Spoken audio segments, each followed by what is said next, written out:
of some nature. It can be almost immediate. But mind power, I believe in the mind power. So you got me on that one, definitely. I'm in your corner there. Good, good.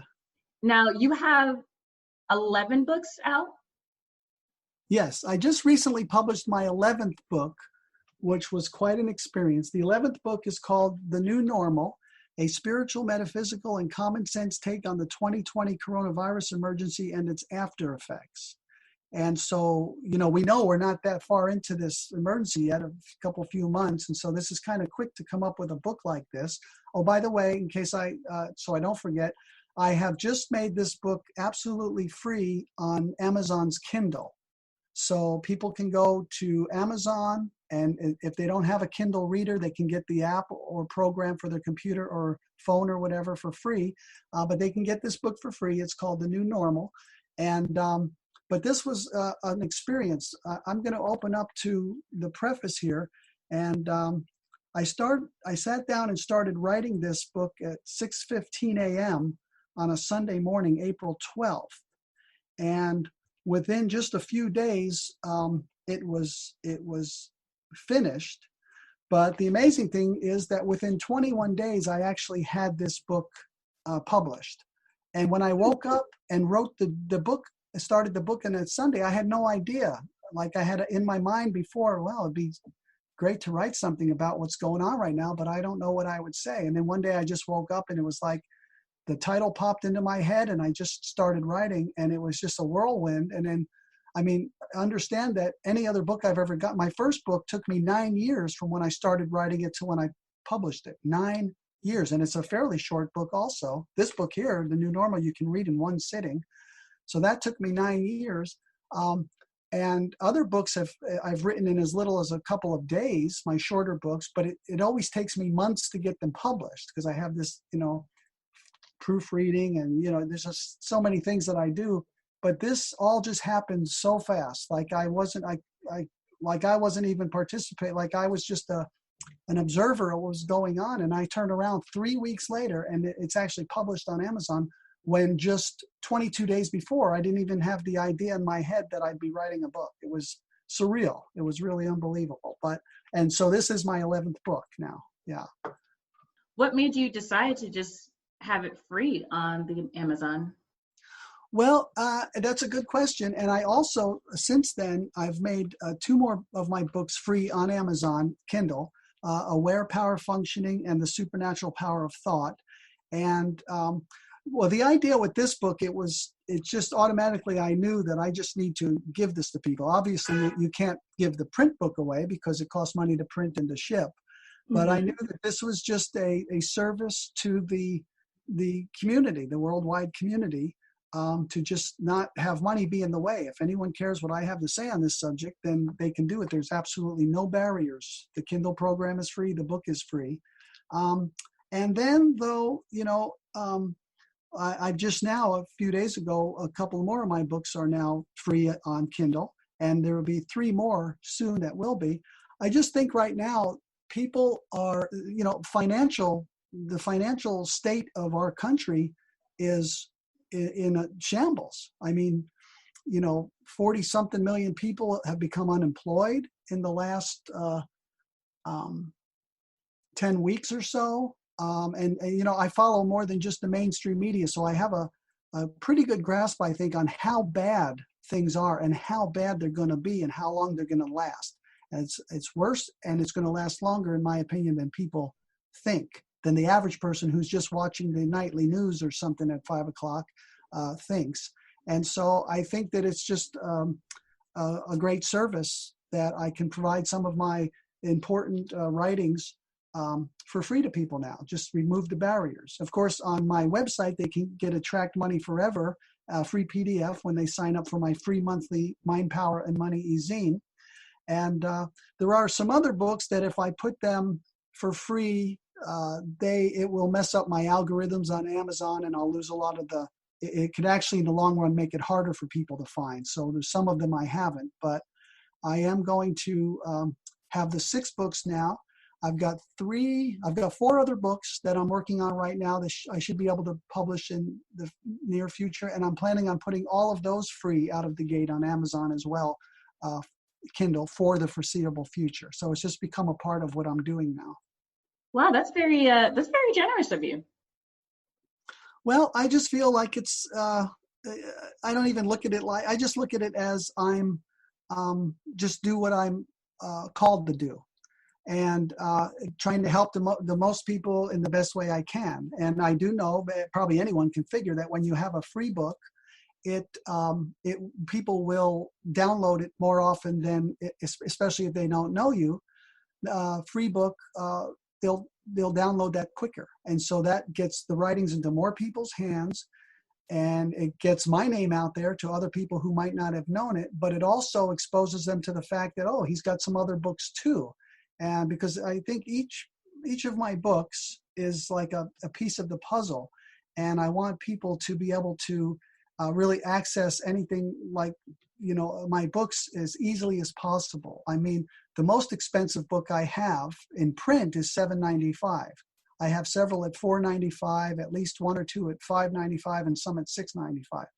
Now that's inexpensive for a print book at any, of any nature. And if people have Amazon Prime, they don't even have to pay for delivery. It's free shipping. So I just want to make it so that money is not a barrier. Because I know in the old days, I'd hear about a book and it'd be like, new book comes out. Oh, I'd love to read that. But it was $29. I didn't have $29 to spend on a brand new book. I didn't have the money. Therefore, I'd have to wait until maybe the library got it. And I just don't want that barrier between my writings and people that can benefit from them. I see. So when you moved out here, not out here, when you moved to California and you began on this journey, what kind of work were you doing as you were developing this mindset? Well, it was a few years into, when I was out here that I did start to, find my first book and all of that. And so I've done a lot of things. I like to tell people, if it gets dirty, I've washed it, meaning cars, dishes. I've been a window washer. I even had one job where I was washing the soot off of the ceilings of a house with smoke damage. If it gets delivered, I've delivered it. Newspapers, flyers, pizzas. Early in California here is flower delivery. I had my own hauling service for a while, one-man operation with an 8-foot, I had an old 64 Dodge pickup truck with an 8-foot bed, and I did hauling for about a year and a half, hauling to the dump and light moving and things. I've been a security guard. I've done a lot of security guard work. I also got into telemarketing early on in California, and I just, now I can't do it. I just completely lost my taste for it, but I had a real aptitude for it, broke records in different places where I worked, and became in the management end of that. So hiring and training telemarketers, writing scripts, presentations, all of that. I've done door-to-door sales, which I have lost my taste for also. I'd never want to do the telemarketing or this door-to-door thing kind of a thing. And I'm sure there's other things that I'm forgetting, but early on here, especially, and I've done companion aid work for, there was one fella that was, as a matter of fact, when I quit my job to finish How to Attract Money Using Mind Power, which I'd already been working on for 8 years at that time, we were $50,000 in debt, and I quit and going in deeper each month because we were borrowing money from the credit cards to pay the credit cards and to live because I was making so little money. But at that time, when I quit that job, I was working as a caregiver for a developmentally disabled gentleman in his home, a senior gentleman, through an agency. And I did that twice. Once when we moved out of California, it was before, and then when I came back, I worked with him again for a year and a half. And like I say, I'm probably forgetting some important things, but I've done all, that would be noteworthy, but I've done a whole lot of stuff in all of those years. Yeah. And it's important, I think, that, it's a good lesson for people that, and I'm not advising anyone else to do this, but when I quit that job and our household was $50,000 in credit card debt, I had a spiritual epiphany. I knew it was the right thing to do, and I made a proclamation that even though I didn't know anything about publishing, I didn't know even if I'd be able to get a publisher. I still didn't know how I was going to publish my book. I ended up self-publishing, independent publishing it. But I made a proclamation to myself that I will never, ever do anything again strictly for the money. In other words, I won't go out and work a job because I need the money. And so many amazing things have happened since then. We had 2 six-figure windfalls into the house within a 3-month period of me quitting that job. And that's just one example. There's been other 6-figure windfall situations out of the blue. There's been just miracles. It's not like I all of a sudden a year later started making tons of money on my book. I mean, within 3 months, we had 2 six-figure windfalls in the house. And so it's just been one miracle after another using the mind power. And here I am, November of 2007. So 17 was 10 years, 18, 19, 20. At the end of this year, it'll be 13 years. And I've never looked back. I'm just doing what I teach, which is acting as if I have the ability to stay home and do what I want to do. And when you do that, the universe seems to take notice, and it seems to just move the obstacles out of your way. The whole world kind of transforms to make that vision a reality. And so that's the consciousness I live in. And I just continue to see miracles because I took that stand. It's really a mental and emotional and spiritual stand that you take. And once you do that, I don't advise anyone else to quit their jobs, especially if they're $50,000 in credit card debt and all of that.